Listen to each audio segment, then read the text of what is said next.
Bonjour et bienvenue dans cette troisième vidéo sur le débat sur la transition énergétique et notamment la baisse de la consommation d'énergie dans l'habitat avec mon projet de maison passive qu'on a fait construire mon épouse et moi en 2010. Donc dans les vidéos précédentes on avait vu des généralités sur la transition énergétique, puis on s'était recentré un petit peu plus sur l'habitat et on avait évoqué de manière assez générale notre projet de maison passive. Donc là on va rentrer un petit peu dans le détail pour voir comment ça se fait de manière concrètement une maison passive. Alors premier détail, l'isolation. Donc là on voit pour l'isolation de la dalle. Alors premièrement la dalle est posée sur 20 cm de polystyrène. Pour pouvoir supporter la dalle, il a fallu quand même mettre du béton. Donc on a mis du béton cellulaire qui est relativement isolant et donc évite le pont thermique avec le sol.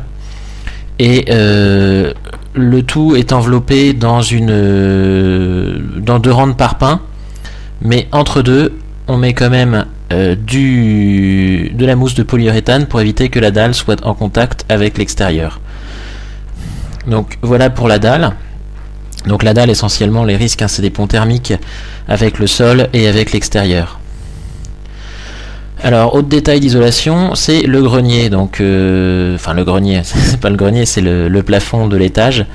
Donc bêtement au-dessus du plafond de l'étage ont été projetés 50 cm de ouate de cellulose. Donc ça c'est de la ouate de cellulose qu'on voit sur qui est située directement au-dessus du plafond de l'étage. Alors encore des détails sur l'isolation, donc un petit peu plus précis. Donc ça c'est justement la dalle. Donc le polystyrène qui est un isolant, le béton cellulaire donc, qui est semi-isolant on va dire, mais qui évite quand même d'avoir un pont thermique par rapport à si c'était du béton. La dalle béton qui elle n'est pas isolante doit être complètement isolée de l'extérieur. On repose, on met sur l'extérieur du polyuréthane. Et enfin, on coffre le tout, si on peut dire ça, avec du parpaing classique. Et puis au-dessus, donc on a le mur. Alors les fenêtres sont avec de la mousse de polyuréthane intégrée pour éviter le pont thermique des seuils des fenêtres, en triple vitrage, et avec aussi des châssis de fenêtres qui sont traités pour éviter les ponts thermiques, et ainsi que les fuites d'air. Alors ça, c'est le détail d'un mur. Donc ici on est à l'extérieur, donc on a l'enduit extérieur qui est un crépi tout simplement. On a 4 cm de laine de bois. Ensuite on a une plaque d'OSB, donc une plaque d'OSB c'est une plaque de bois. Ensuite on a l'ossature bois, donc l'ossature bois ça fait des caissons dans lesquels on injecte de la ouate de cellulose, donc sur 36 cm d'épaisseur. Une autre plaque de bois à l'intérieur et un vide technique. Alors le vide technique, avant finalement le placo à l'intérieur, le vide technique il sert à passer toutes les gaines sans toucher à l'isolant.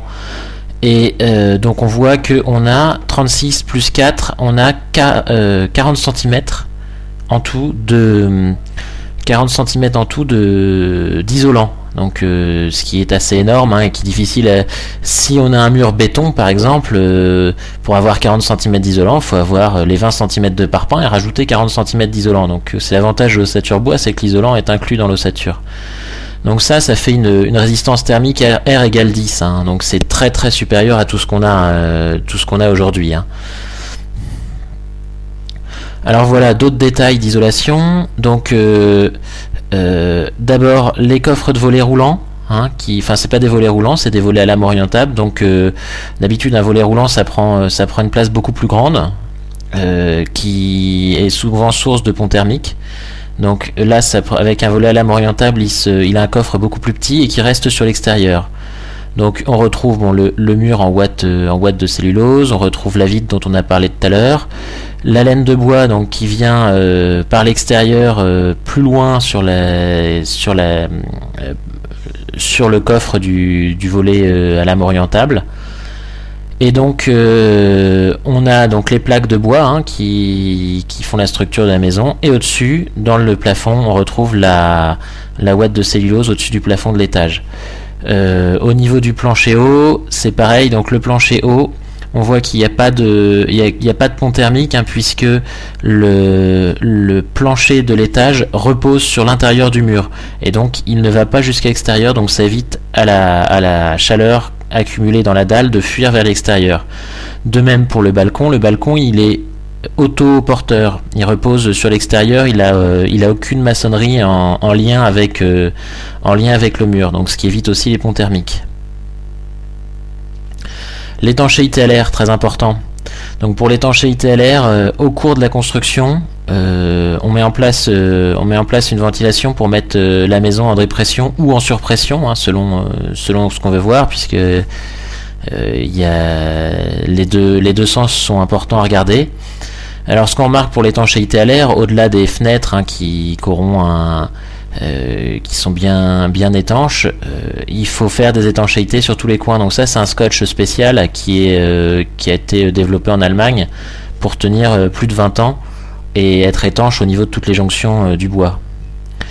Et donc l'artisan, lui, va mettre la maison en dépression et va passer avec un détecteur de fuite d'air sur tout le tour de la maison, sur toutes les zones difficiles, pour s'assurer qu'il n'y a absolument pas de fuite d'air. Alors toujours contre les fuites d'air, au niveau de la dalle du rez-de-chaussée, hein, on a des joints silicone qui sont mis pour vraiment éviter toutes les fuites d'air. Et puis sur les fenêtres, on a sur l'ouvrant un premier joint et sur le bâti un second joint. Donc voilà, pour éviter les fuites d'air, de même sur la porte d'entrée. Alors maintenant, il reste quand même tout le système ventilation, eau chaude sanitaire et chauffage, puisqu'en fait c'est un système tout est lié. Alors au niveau renouvellement de l'air, l'air extérieur vient est pris donc sur la maison.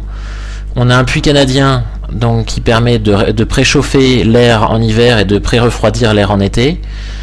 On entre dans la VMC double flux, donc la VMC double flux, ça permet d'échanger l'air sortant, d'échanger les calories en fait de l'air sortant et de l'air entrant, hein, donc je vous incite à aller voir aussi l'article sur la VMC double flux. Et donc ensuite, après la VMC double flux, on a aussi une pompe à chaleur. Donc la pompe à chaleur, elle s'allume si besoin pour réchauffer l'air de la maison, ou bien réchauffer un ballon d'eau chaude. Donc en général, on réchauffe plus souvent le ballon d'eau chaude que l'air de la maison, puisque la maison elle a besoin d'être chauffée que quelques jours par an. Et puis le ballon d'eau chaude, il est aussi chauffé avec un système de chauffe-eau solaire, Donc voilà, donc c'est vraiment un ensemble complet. Donc qu'on retrouve dans le local de buanderie de la maison. Donc on retrouve l'échangeur de VMC double flux, le puits canadien tout en haut là-haut, la pompe à chaleur qui se retrouve à ce niveau-là, alors on voit pas dans le boîtier, et le ballon d'eau chaude en dessous. Et sur le côté, on a le ballon d'eau chaude solaire. Voilà, donc tout ça c'est très imbriqué pour avoir une efficacité maximum. Alors concrètement, est-ce que c'est dur de faire une maison passive ? Alors en 2010, on était relativement pionnier, donc oui, c'était compliqué. 2010 c'est la construction, donc c'est quelque chose qui a commencé pas mal de temps avant. Donc 2 ans pour rechercher et se familiariser avec le concept, 1 an pour trouver une entreprise capable de réaliser une maison passive, où on s'est fait aussi arnaquer par des artisans qui étaient des beaux parleurs. Et puis il a fallu aussi faire un intense lobbying auprès des services instructeurs, puisque c'est pas un concept qui est si simple que ça à faire accepter pour le permis de construire.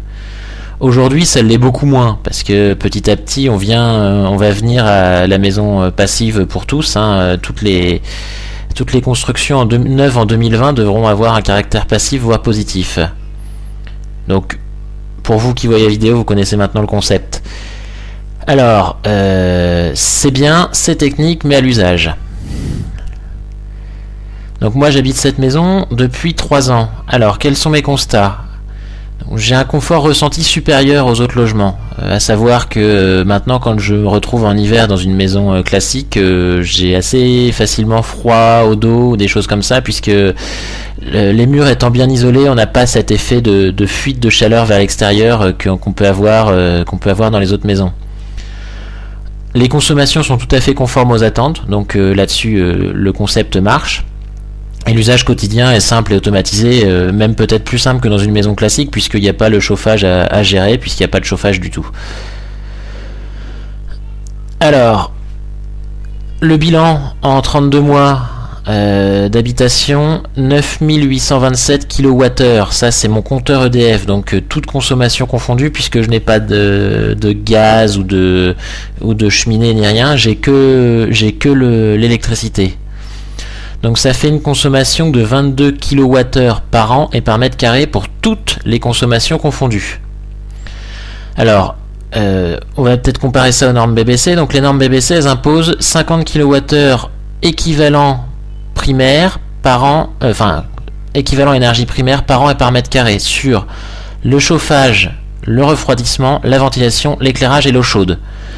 Donc, comme je suis en Basse-Normandie, j'ai un facteur climatique de 1,3 qui me permet de consommer un petit peu plus, mais par contre, quand on parle d'énergie primaire, c'est l'énergie qui a été consommée au niveau de la centrale, donc nucléaire ou pétrole ou autre, et donc il y a un facteur 2,58 pour l'électricité.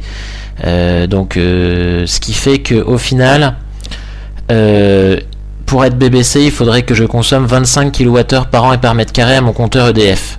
Pour chauffage, climatisation, ventilation, éclairage et eau chaude. Donc à 22 kWh par an et par mètre carré, je suis en dessous, et en plus j'ajoute mes consommations ordinateur, machine à laver, frigo et compagnie, hein, donc on est bien en dessous du BBC.